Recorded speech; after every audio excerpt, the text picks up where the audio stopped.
Welcome to The Code, your guide to health and human performance. I'm your host, Dr. Andrew Fix from Physio Room, a performance-based rehab facility here in Denver. On this podcast, we're going to explore the key areas of your life that impact your overall health and wellness, from sleep hygiene and stress management to nutrition, movement, relationships, and more.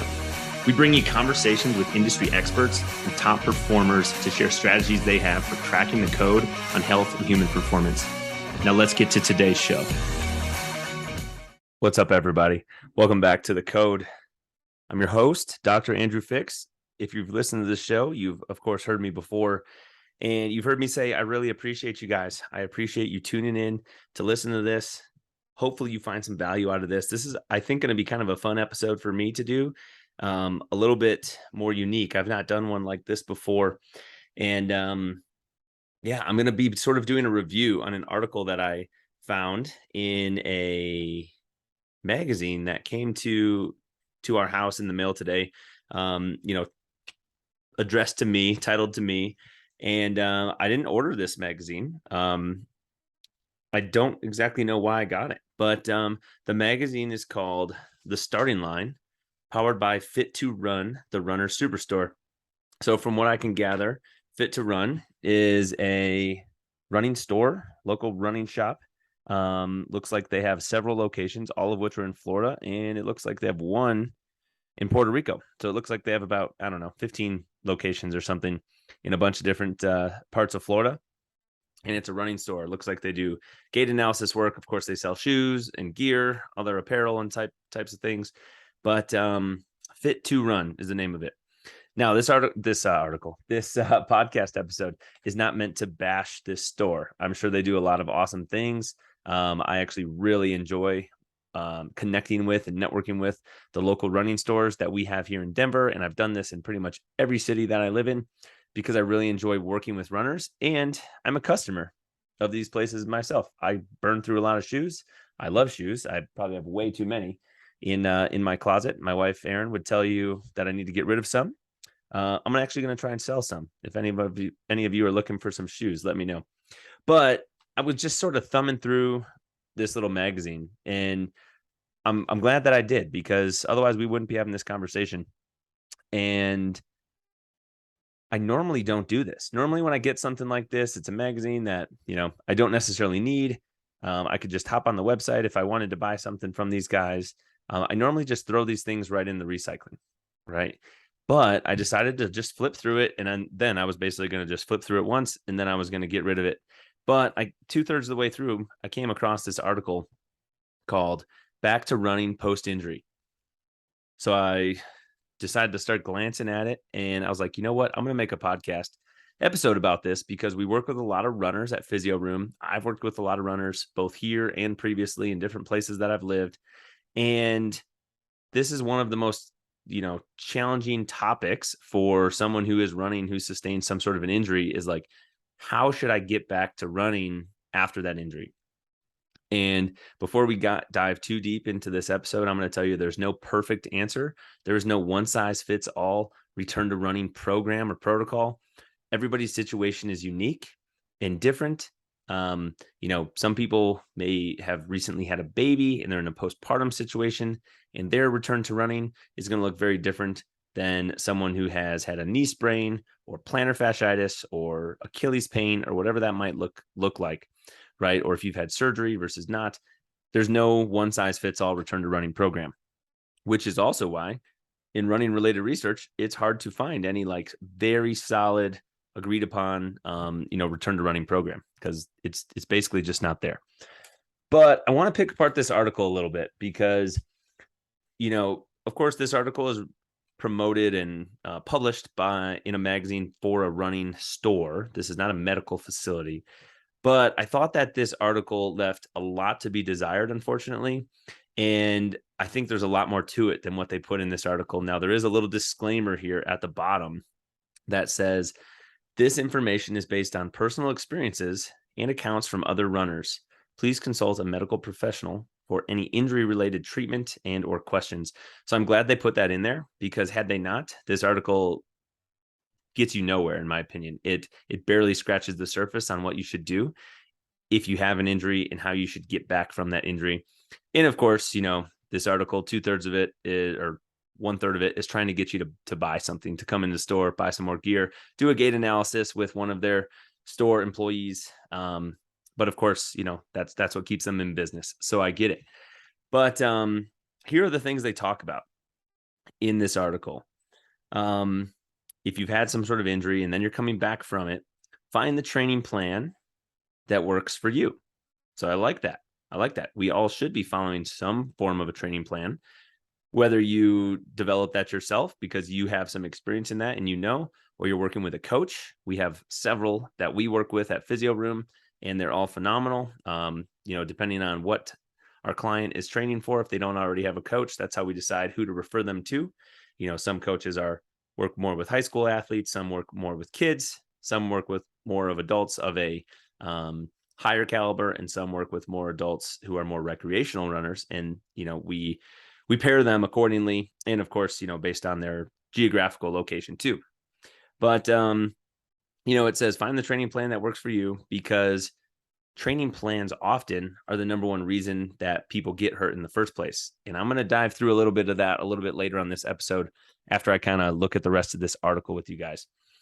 So then the second sort of paragraph that they go through, returning from running after an injury, says start slow and work your way to where you were.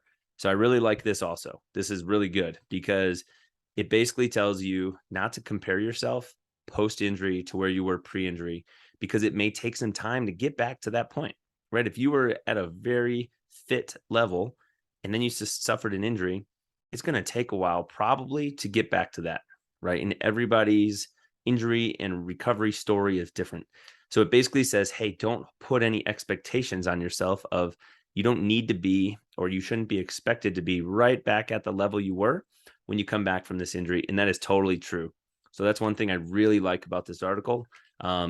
Take the expectations, get them out of your mind, and just focus on where you're at now, and then use that as a launching pad to move forward from there. Okay.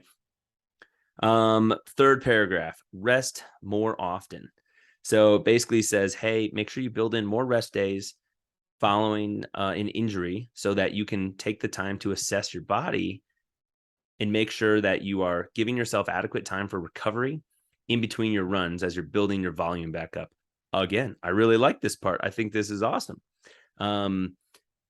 It sort of says an example might be don't follow an evening run with a morning run the next day, because you only gave yourself potentially like 12 hours to recover, depending on how long exactly that was.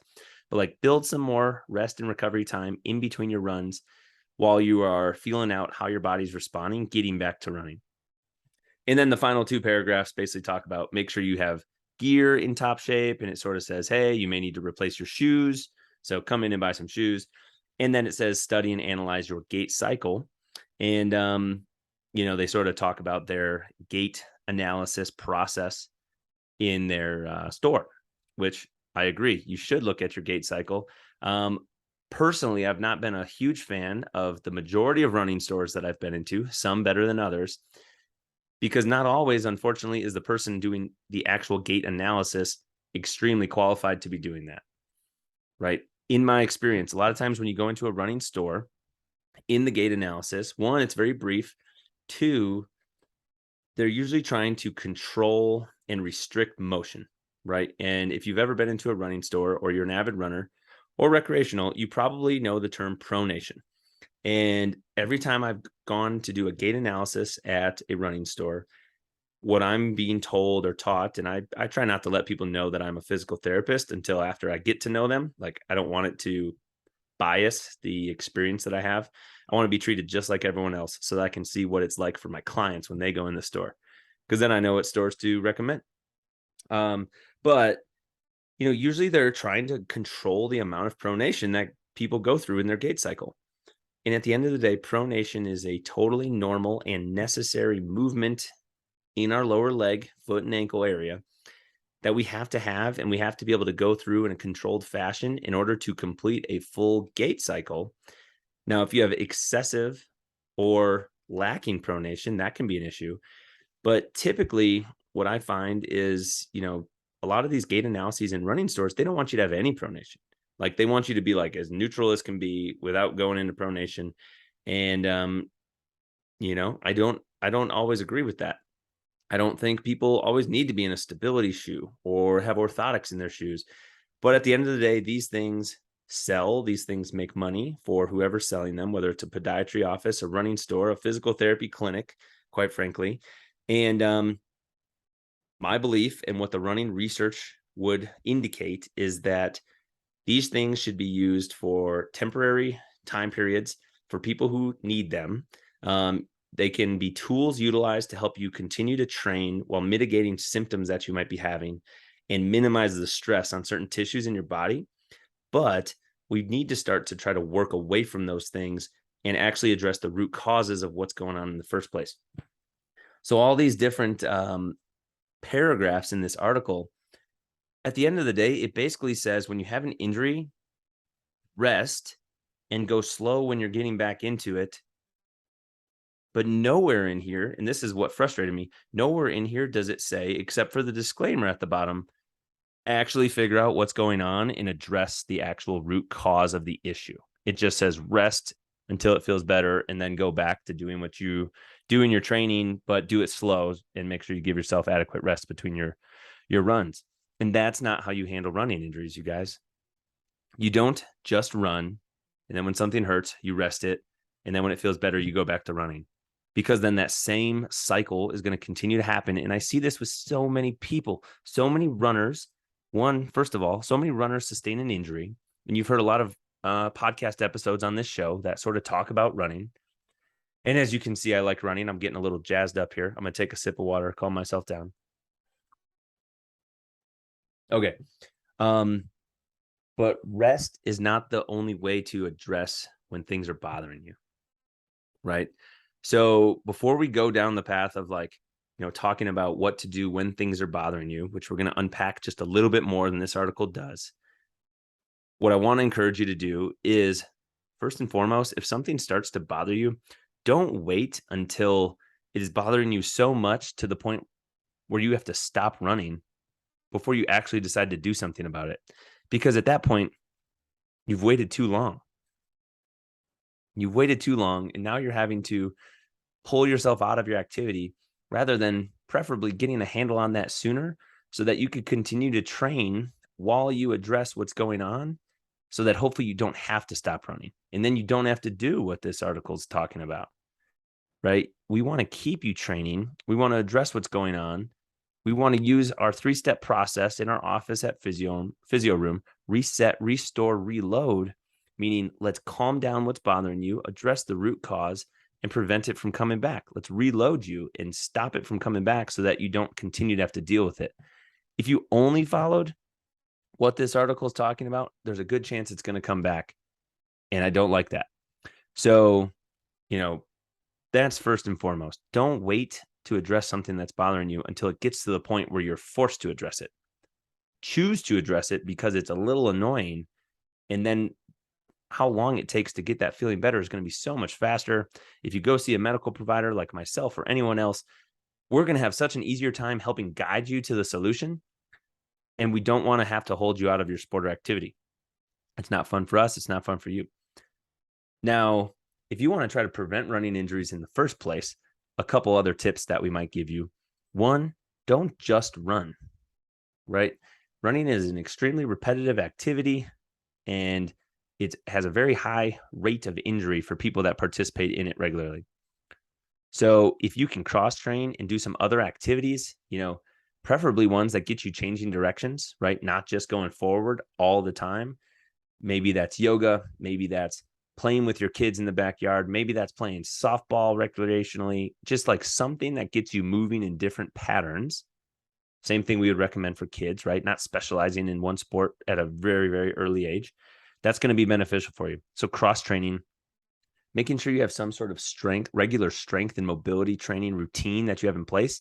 And if you don't already have one, we've got a lot of valuable resources on our YouTube page for Physio Room. Find yourself a coach. If you need one, we have a lot of connections for you in different parts of the country, potentially different parts of the world. Our network is pretty large. And then, we also know a lot of people like ourselves and others that can work with you very effectively via virtual services, right? Digital, whether that's on video or just following a program that was put together for you. So strength and mobility work, I normally recommend at least 2 days per week of strength training for runners that I work with. And that's basically regardless of how many days a week you're running. So, I mean, if you're running 2 days a week or you're running 6 days a week, I'm still going to probably recommend 2 days a week of strength training. And we're going to have to structure that in to your lifestyle and your program in a way that works best for you. And then don't forget about the other things that are going to impact whether or not you get hurt as well. What you're putting in your body from a nutrition, like dietary and hydration standpoint, your sleep and recovery status, and how quality those things are. And then just your lifestyle in general. Like, what do you do? Do you sit at a desk all day? Do you work construction?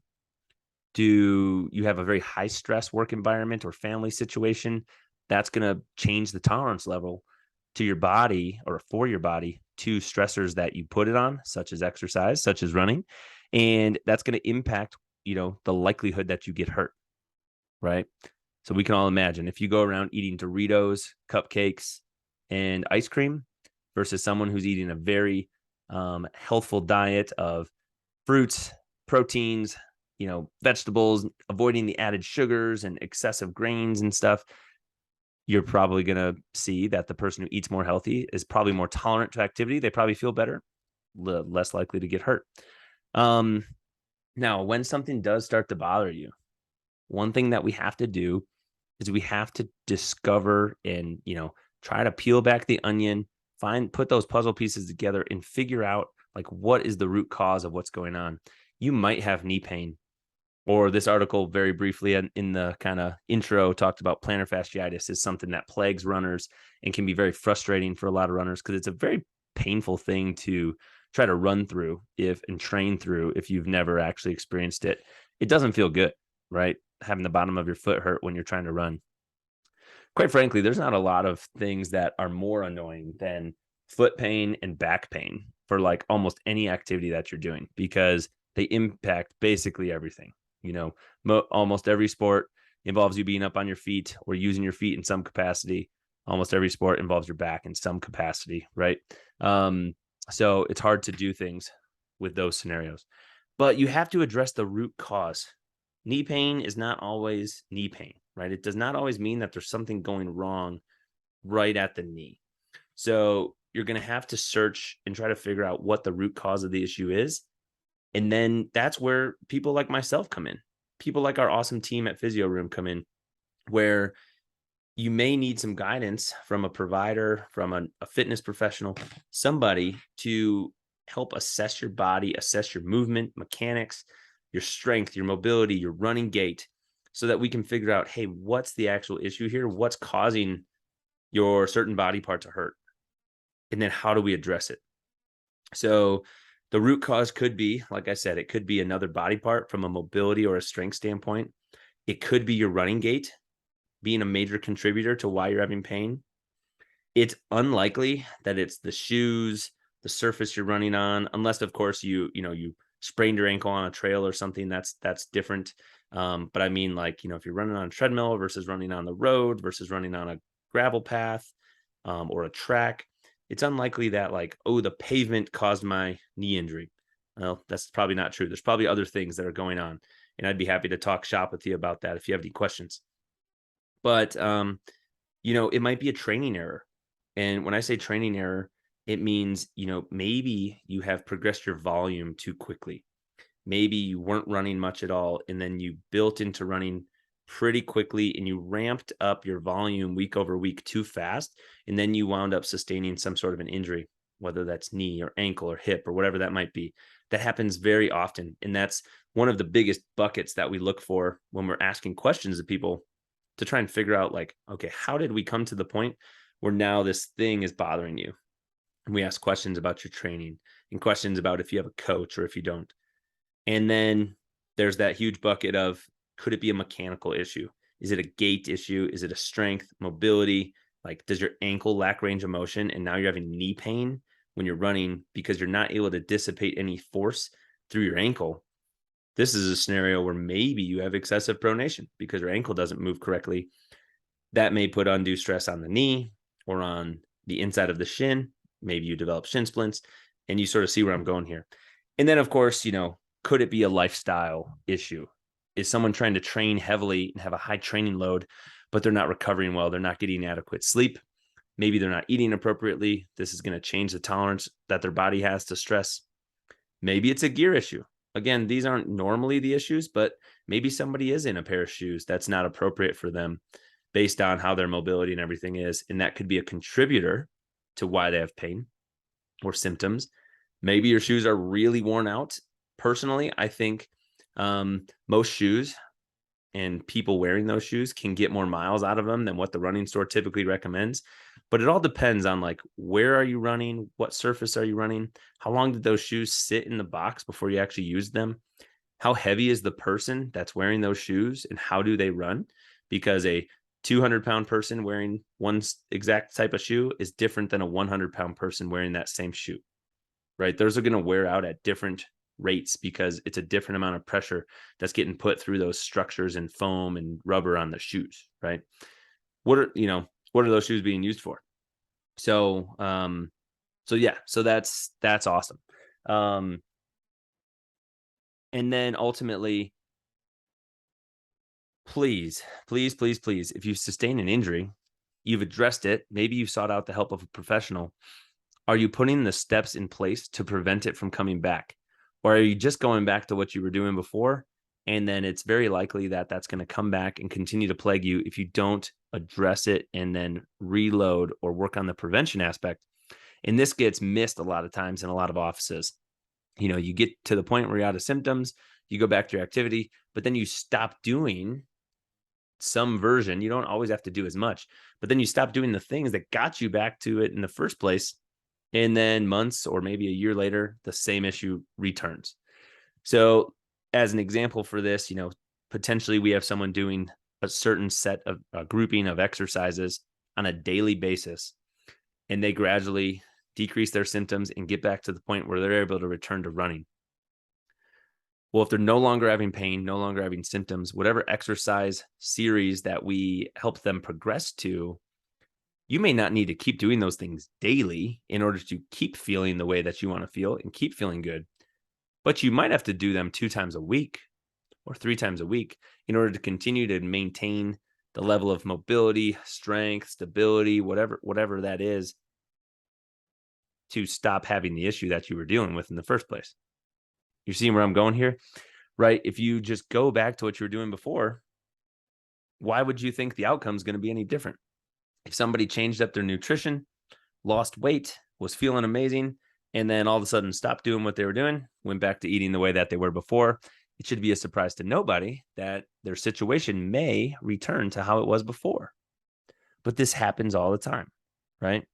So, I'm in the business of trying to help people get back to the activities that they love to do and not deal with the nagging injuries that continue to plague us, whether this is back pain, knee, shoulder, neck, ankle, you name it, right? No matter what it is, we want to help you address it, address the symptoms, address the root cause, prevent it from coming back so that you don't continue to have to deal with that. So you can go play with your grandkids and you can go run and you can go hit the softball, throw the ball in from the outfield, whatever that might be, without it bothering you, right? And unfortunately, this article that I sort of started this episode talking about left a lot to be desired in terms of, actually addressing the issue and not just resting and hoping that it will go away. I do like that they talked about cutting the expectations. I like that they talked about having a training plan or finding a coach if you don't have one. I do like that they talked about rest, but they basically made it sound like rest is like the main thing that you should do. And then as you return, just be careful on your way back to running. I think it should have led off with, maybe put this little tiny disclaimer here at the bottom in bigger letters. And it is such a good idea to find somebody who knows your sport or activity that you like to do. Maybe they've done it themselves or they currently still do it themselves because they're going to be an expert in it. And then they know what you're going through. They know how to help you get back to it. And then they're going to be able to relate to you and understand your situation inside and out, right? So again, I appreciate you guys hanging with me on this episode, talking about returning to running post injury. Like I said at the beginning, we handle everybody's situation unique to them. There are different walk to run programs. There's different postpartum return to running programs. There's different, ACL return to running programs. But all of these things are guidelines, not the absolute rule for every unique situation, because everybody is different. Everybody's unique. And we want to make sure we handle things in that manner, right? Thank you guys for tuning into The Code. I really hope to catch you guys back here next time on another episode, whether it's solo or interview style. We appreciate you listening. Have an awesome day.